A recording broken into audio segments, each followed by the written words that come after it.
nossa palavra, a palavra de Deus. 1 Coríntios capítulo 4. E o pastor Vivi não está. Ele botou de grego aqui. Eu falei, meu Deus, o que eu vou falar? Lá em japonês, então.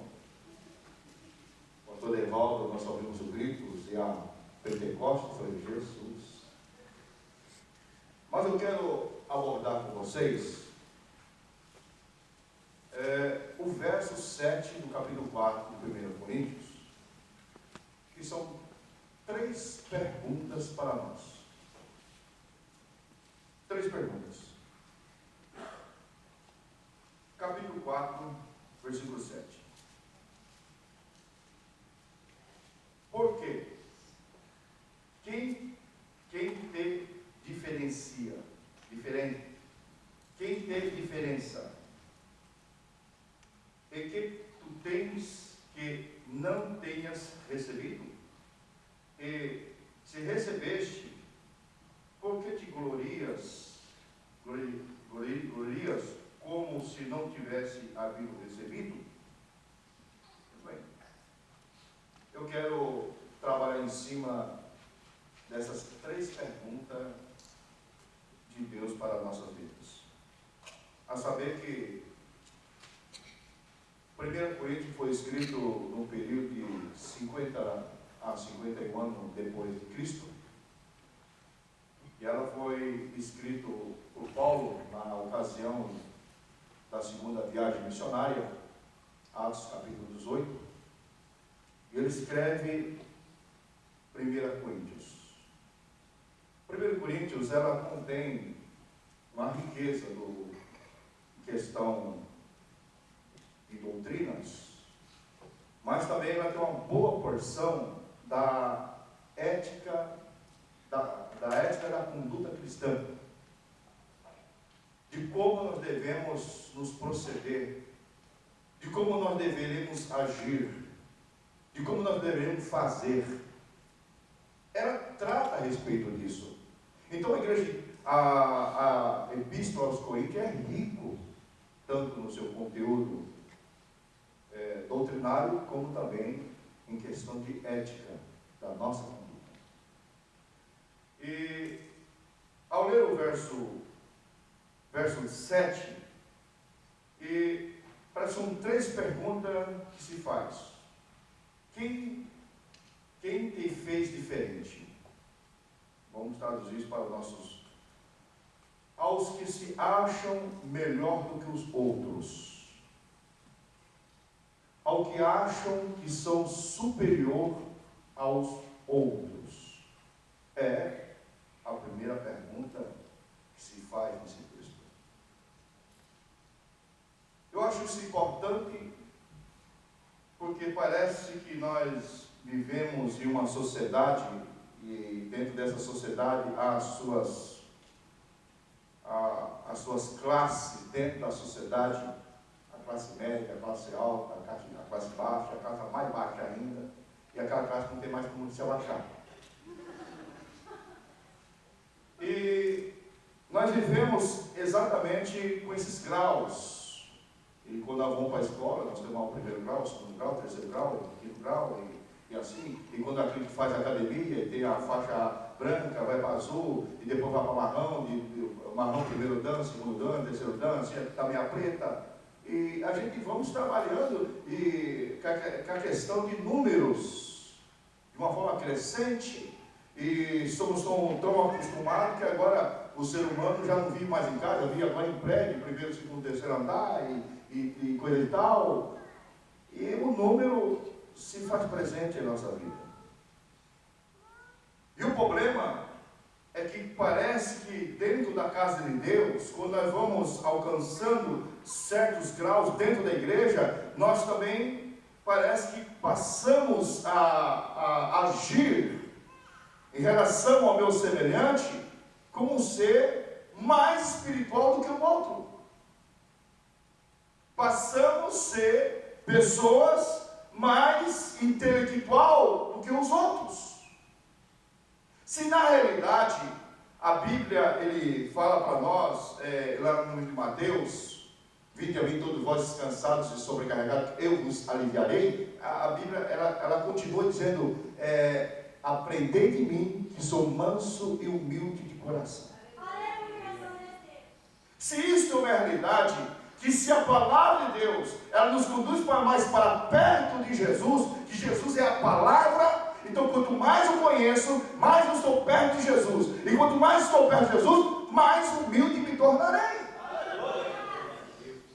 Então não há essa arrogância do ser humano, de querer ser superior ao teu próximo, dizer que é mais espiritual do que o outro, que jejua mais do que o outro, que o outro é mais pecador do que a si. Amado, quem te fez diferente? Essa é a primeira pergunta. Quem é que fez você diferente? O que te fez você diferente? Quem disse que o outro é mais pecador que você? A Bíblia narra para nós uma história de Lucas, capítulo 18. Haviam 2 homens que subiram ao templo para orar. Um era o fariseu, outro era o publicano. O fariseu, estando em pé, orava consigo desta maneira: ó Deus, graça te dou, porque não sou como os demais homens, roubadores, injustos, adúlteros, nem ainda como este publicano. Jejuo 2 vezes por semana e dou o dízimo de tudo quanto possuo. Em contrapartida, no verso 13, o publicano diz assim: o publicano, porém, estando em pé, de longe, nem ainda levantava os teus olhos para o céu, mas batia no teu peito, dizendo: ó Deus, tem misericórdia de mim, pecador.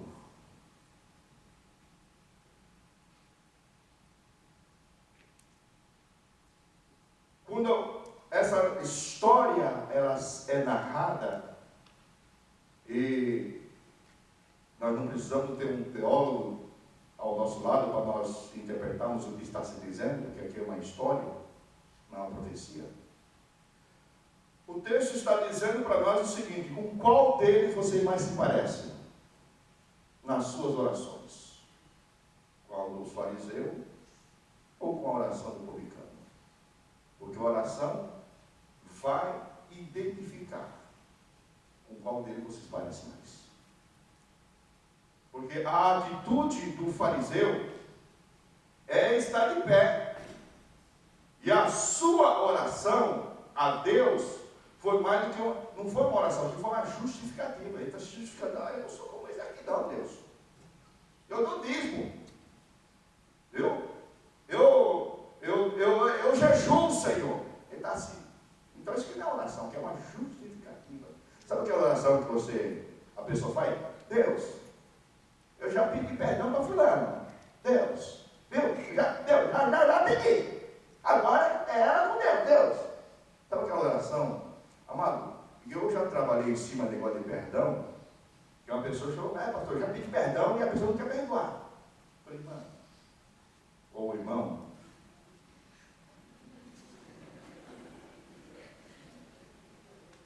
qual for o tamanho da sua gravidade, você precisa conquistar o perdão. Não é que você dê o perdão e pode ficar bom. Precisa se conquistar o perdão devido à gravidade do assunto. Não é assim tão simples, não. Não é assim tão simples. Então, a atitude do ser humano, ele demonstra a figura que ele é. Porque aqui, se ele tem a conduta de um fariseu, ou se tem a conduta de um publicano, em suas orações ou nas suas condutas, ela vai demonstrar exatamente as atitudes semelhantes a eles. E não é porque nós somos pastor, e não é porque fulano é presbítero, e não é porque fulano é diácono, que vai desprezar aqueles que não são. Mas não podemos ter essa diferença.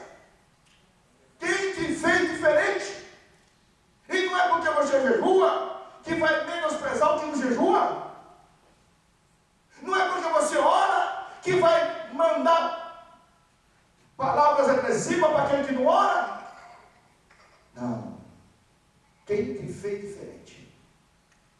Nós não podemos ter essa diferença. Não podemos ter. A Bíblia conta para nós uma história de Simão, o Sirineu. E quando você lê o capítulo, Mateus capítulo 27, versículo 32, está assim: e quando saíram, encontraram um homem sirineu chamado Simão, a quem constrangeram levar a cruz.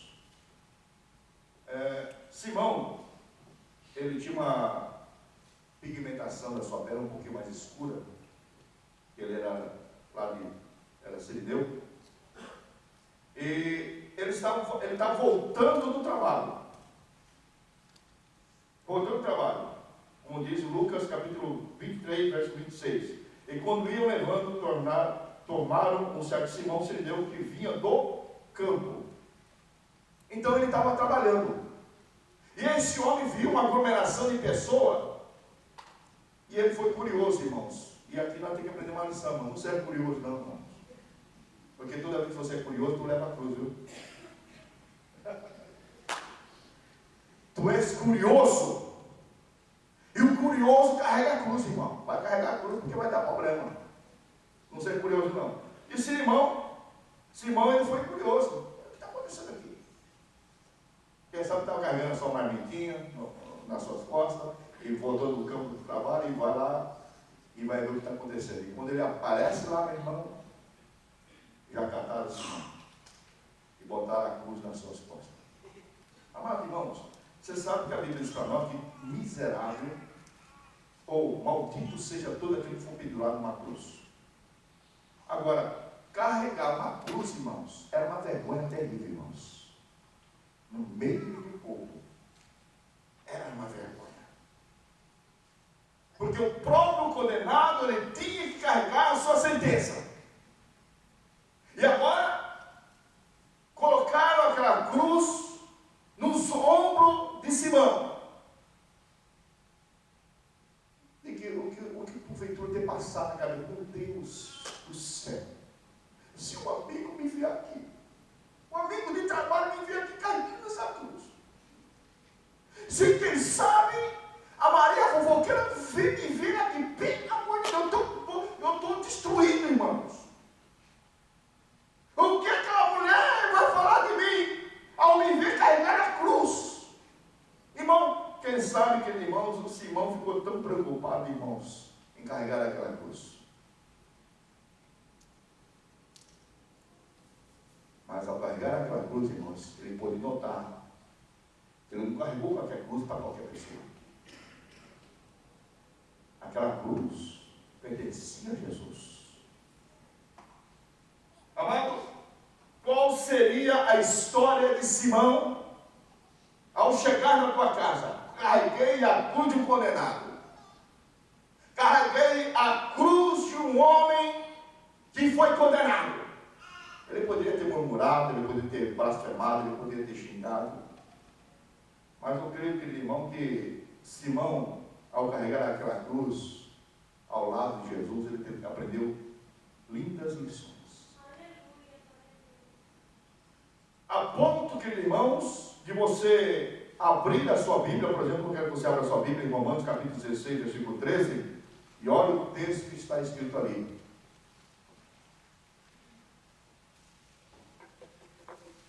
Aliás, você não vai entender esse texto de Romanos se você não ler primeiro Marcos capítulo 15, versículo 21. Abra primeiro Marcos capítulo 15, versículo 21. Marcos capítulo 15, versículo 21, diz: constrangeram um certo Simão sirineu, pai de Alexandre e de Rufo, que por ali passava, vindo do campo, e que o levasse à cruz. Ok? Agora vamos lá em Romanos capítulo 16, versículo 13. Tá, anota aí, irmãos. Diz: saudai a Rufo, a eleita do Senhor, e sua mãe Emília. Amado, o Rufo, ele era filho do Simão Sirineu. E aqui, em Romanos, Paulo está se referindo a Rufo, e está referindo-se à mãe, à esposa de Simão. Veja que quando ele carregou aquela cruz, que era uma vergonha, que as pessoas poderiam falar dele, mas ao chegar na tua casa, ele não se colocou maior do que Jesus. Ele não blasfemou, não falou mal contra Jesus. Porque se ele tivesse falado mal de Jesus, o seu filho Rufo e a sua esposa jamais chegaria a aceitar Jesus. Jamais. Quando nós nos colocamos exatamente na posição de servir, de ministro, no serviço da obra de Deus, querido irmão, nós ganhamos espaços, nós ganhamos famílias, nós ganhamos situações, ainda que as situações elas venham nos constranger, ainda que situações nos tragam vergonha, mas se nós executarmos a palavra de Deus em cima dessas vergonhas, nós cresceremos e ganharemos espaços. Ganharemos espaços. Há tantas críticas, irmãos, hoje, há tanta pessoa que reclama de pessoas, há tanta pessoa que reclama de fulano, reclama de Beltrano, olha, não está bom aqui, não está bom lá. Amado, mas quem é você? Quem somos nós para tecer uma crítica como esta? Será que nós somos superior a eles? Será que nós somos superior a essas pessoas? O sangue de Jesus, em cuja ele pagou você, foi o mesmo preço que ele pagou a minha pessoa. Jesus não pagou mais para um e menos para outros, não. O preço foi um só, e o preço foi de sangue. O preço que Jesus pagou por você, é o preço que Jesus pagou também, esse Simão Sirineu. É o preço que ele pagou para aqueles que foram encarcerados e recebeu Jesus Cristo como seu Salvador. Então, nós não podemos ter essa diferença dentro da casa do Senhor. Todos somos iguais diante de Deus. Deus olhando para você, vocês são salvos. A noiva do Cordeiro. Aleluia. E para Deus, Deus não faz acepção, e Deus não tem aqueles queridinhos, né? Dentro da casa de Deus, a ponto de a pessoa se elevar acima dos demais membros, no nome de Jesus. O que nos eleva, meus amados irmãos, o que nos eleva às vezes, e quando eu me elevo acima de outras pessoas, no sentido espiritual, se achando mais do que o outro, eu prego mais, eu canto mais. A peleja, irmãos. Se há peleja daquele que prega melhor, se há peleja daquele que toca melhor, daquele que canta melhor, então não está se fazendo para Deus, está se fazendo para si. Porque tudo que nós fazemos é para o Senhor. Então quem deve aparecer aqui é o Senhor. Glorificado seja o nome do Senhor. Não sou eu. Não é os músicos, não é a orquestra. Quem deve aparecer é o Senhor Jesus. E Deus não dá a sua glória para ninguém. Aleluia. Então, queridos irmãos, não teça crítica para com o outro. Ore pela vida dos outros, porque você não é mais do que eles, e tu também não é menos do que eles. Um dos problemas, quando nós lemos o texto de Isaías, capítulo 14, versículo 12 a 14, que diz, referindo-se a Lúcifer, que diz: como caíste desde o céu, ó Lúcifer, filho da alva, como foste cortado por terra, tu que deliberava as nações, e tu dizia no teu coração: eu subirei ao céu, acima das estrelas de Deus, exaltarei meu trono, e no monte da congregação me assentarei ao lado do norte, e subirei sobre as alturas das nuvens, e e serei semelhante ao Altíssimo. Veja que dizia no teu coração, eu.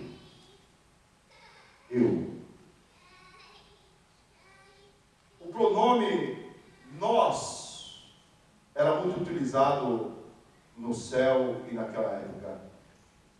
Nós. Mas dentro do pronome nós, ao Lúcifer, ao se contemplar, quem sabe a sua beleza, diante de quem sabe de um espelho, se ali houvesse, ele contemplou a sua beleza, e dentro do pronome nós, ele achou eu. E quando ele se achou eu, ele viu que a sua beleza superava ao demais. E quando ele se superou, quando ele achou o pronome eu, no detrimento ao pronome nós, ele se envaideceu. E quando ele se envaidece, agora ele prediz um pensamento, olha, me subirei às alturas, acima das estrelas de Deus, acima dos anjos de Deus. Me assentarei do lado norte, que é lado norte é o lado de Israel, e exaltarei o meu trono, e serei como o Altíssimo, semelhante ao Altíssimo. Satanás, ele quis elevar o teu trono, ele quis subir, por causa da sua vaidade, por causa da sua beleza. Ele se achou superior ao se referir ao pronome eu. E é exatamente aquela situação, irmãos, do eu. E às vezes até briga com os companheiros, por que Deus mandou Abraão ir para a terra ali de Canaã e dizer, essa terra eu vou te dar, viu, Abraão? Mas a terra era habitada. Mas por que Deus pediu para a terra de Canaã, vai ficar para Abraão? Se lá já havia povo. Se você ler o texto, irmão, que está lá, o povo que morava ali, né, pastor Abraão? Tá? Você pode ver que tudo começa com eu.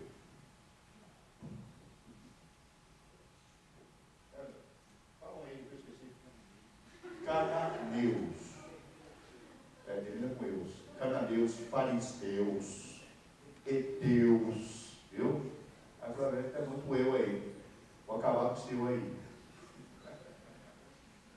Isso é uma brincadeira, não. Não vai levar para a parte teológica, não, viu, irmão? O pastor falou que é eu. E Deus nos diz que é muito eu lá. Deus, quando nós trabalhamos com o nosso eu, o problema se agrava. E quando o pastor fala, meu filho, vai! Aí o pessoal vai, pastor, mas por que eu? E Deus fala com você, meu filho, perdoa! E você vai, Deus, por que eu? Irmão, é terrível, irmão. É terrível. E Satanás, irmão, Lúcifer, infelizmente, ele teve a sua queda, porque ele pensou mais nele do que na situação.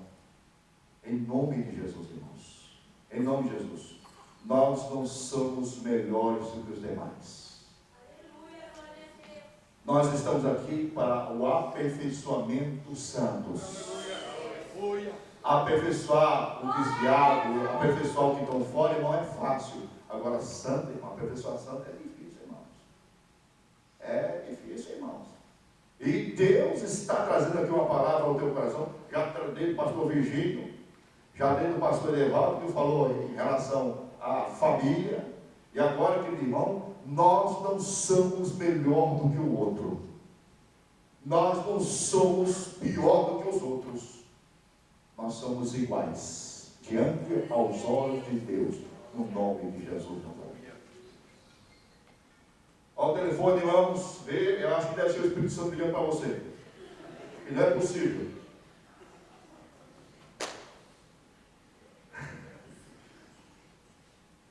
A segunda pergunta, irmãos, desse texto do verso 7, é que tu tens que não tenha recebido. Vamos traduzir para o século 21. O que se tem o que você tem provém de Deus. Tudo que nós temos provém do nosso Senhor. Ao ler o texto, por exemplo, do livro de Jó, abra o seu livro de Jó, capítulo 1.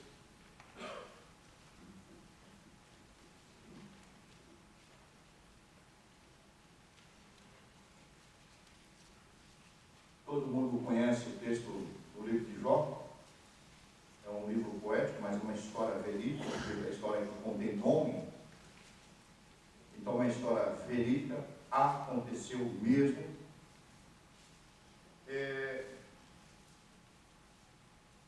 A partir do versículo 13, irmãos, começa Jó a perder tudo. E foi interessante quando Jó trazia notícia para Jó que ele havia perdido os animais, os camelos.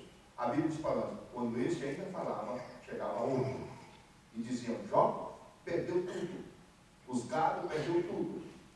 Enquanto este ainda falava, chegava outro e trazia uma outra má notícia: Jó perdeu tudo, Jó perdeu tudo.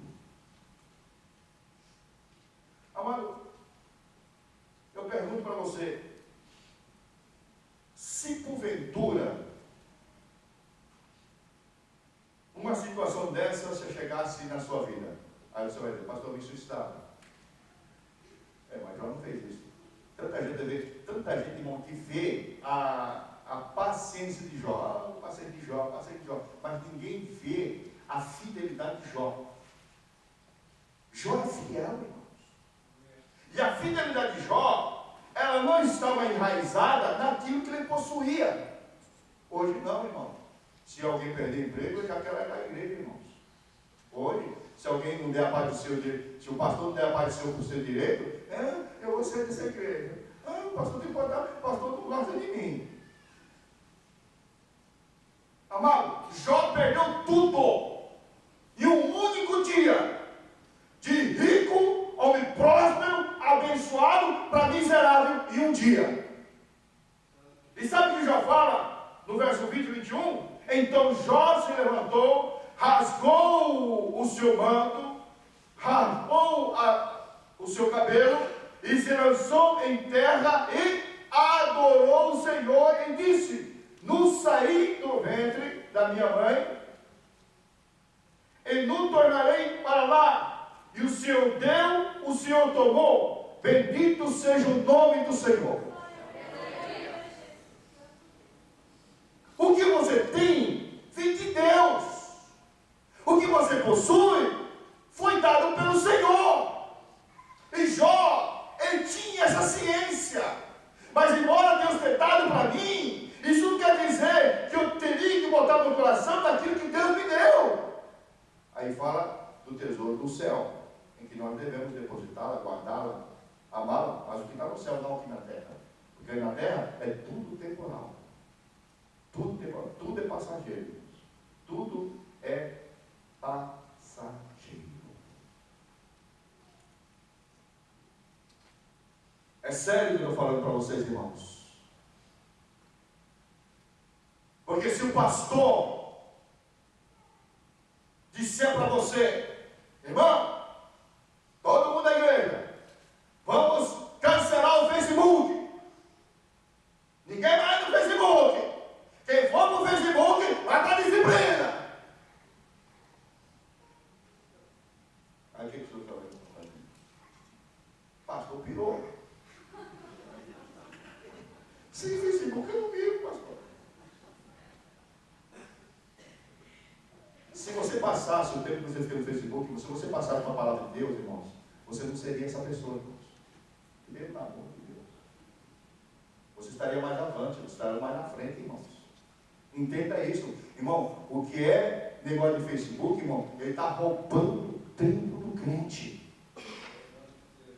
E a pior coisa que tem, que o pastor Devaldo ministrou no CFO, é o crente analfabeto.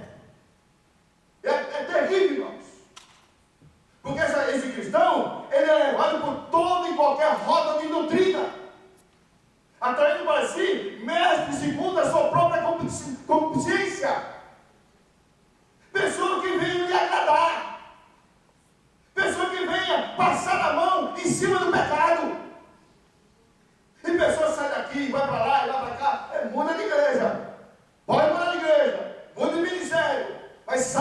coisa, o oleiro é mesmo. O oleiro é sempre o mesmo.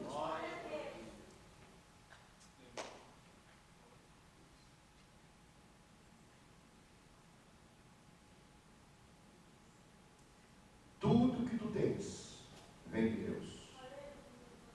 1 Crônicas, capítulo 29, versículo 14, Davi, ele diz com muita propriedade, em questão da oferta, e ele diz assim: porque quem sou eu?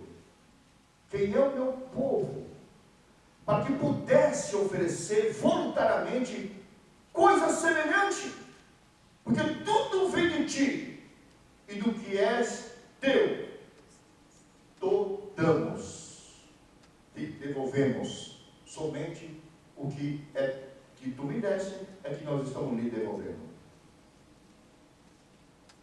Foi Deus que deu saúde para você, foi Deus que deu essa casa para você, foi Deus que deu esse emprego para você, foi Deus que deu essa família para você, foi Deus que deu esses filhos para você, foi Deus que deu essa oportunidade para você vir aqui para o Japão, foi Deus que fez, aleluia, a sua vida com propósitos definidos por Deus.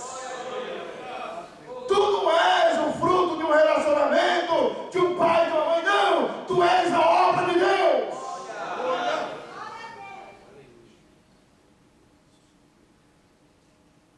Que negócio de perguntar por que eu nasci, irmão. Tu não é furunco, irmão, que nasce sem razão, meu irmão. Tu não é bicho de pé, meu irmão.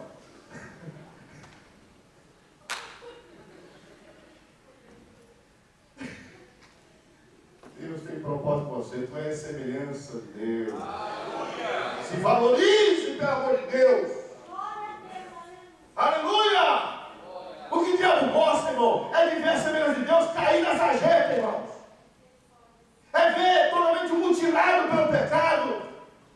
E outros aí que receberam a salvação, mas não crê na salvação divina de Deus, não crê no poder do sangue de Jesus, e ainda fica se martirizando pelos pecados cometidos. Irmão, uma vez salvo, irmão, Jesus salvou a tua vida. Você recebe o que? O selo do Espírito Santo, pelo amor de Deus. Martinho Lutero, irmão, estava escrevendo, e daqui a pouco ele vai escrever todos os seus pecados, irmão. Ele escreveu todos os seus pecados, irmãos. E o Satanás ali, irmãos. E aí ele pegou uma tinteira preta, vermelha, e jogou sobre o papel e disse: o sangue de Jesus me purificou. Aleluia!